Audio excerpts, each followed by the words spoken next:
Hey everybody, it's Tuesday of Holy Week, and I wanted to share another part of our important story as we are heading to the cross.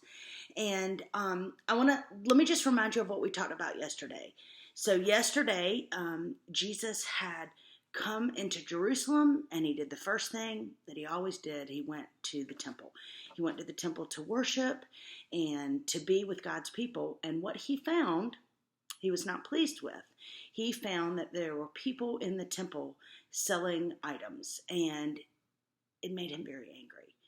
And, maybe you've been angry before, and anger is not a bad thing. It is the way that God has built us to recognize things that we see that are wrong, that make us unhappy, and even most of all, maybe there are times in your life when you have become angry because the things that you have experienced are not how God desires for us to live and to be. And that's exactly what triggered Jesus's reaction. And so he was angry, and he threw tables over, and he challenged and charged the temple to be just that, the temple. And so he left. And that brings us to our story today. He had to respond to his anger, just like we do. And that's the most important thing for us, is not the anger is not the problem. It's what do we do with our anger? And so Jesus is a great model for that because he responded. And today's story tells us a little bit about how he responded. So listen carefully for the good news, and it might give you some hope and some help in trying to deal with what things make you angry. So today is the Teacher of Love Tuesday. Jesus knew what he needed to do. He went back to the temple. He taught the good news of God, and a crowd began to assemble. Jesus taught his followers from morning until night. He taught them about truth and obedience. He showed them wrong from right. He taught them with the scriptures, read from the Lord's book. He taught them through his stories about how the world could look. He taught them the greatest commandment, life's most valued goal. Love the Lord with all your heart. Love him with your soul.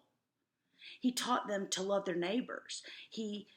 Just as they love themselves, to care for the poor and needy, to those not unlike ourselves. And when you look into the book of Matthew, starting at chapter 21, you see the things that he taught. He taught about how we are to care for others, how we are to respond to people who are different from us. He taught in parables, he taught in stories, and you yourself can go with your families and read more about what Jesus actually said in the temple that day. The Pharisees asked hard questions. Each tried their tricky best. If his answers were not lawful, they could lead to his arrest.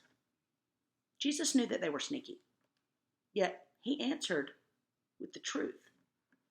He answered questions with love. He gave the priest no proof. Let this Tuesday story egg show how Jesus taught us love. Remember how you're cherished by your Father up above. And so today's egg has a beautiful heart on it to remind us of the importance of loving one another, and loving not just when it's easy, not just when it's what everybody else is doing, but to love people even when it's hard, to love people when they're not like us, and to love people when they're hard to love. In the book of John, in 1 John chapter 4, verse 7, it reminds us, "Dear friends," John wrote, "let us love one another, for love comes from God. Everyone who loves has been born of God and knows God." Love comes from God. It doesn't come from within us. It's hard to love sometimes, and that's why we need God to help us to do it. So friends, I hope today, as you're with your families and as you're home, that you look at for opportunities to love and care for your family members, to love and care for um, the people around you in a way that Jesus loved and modeled. Thank you, friends. I can't wait for you to hear another story with me tomorrow. Have a great day.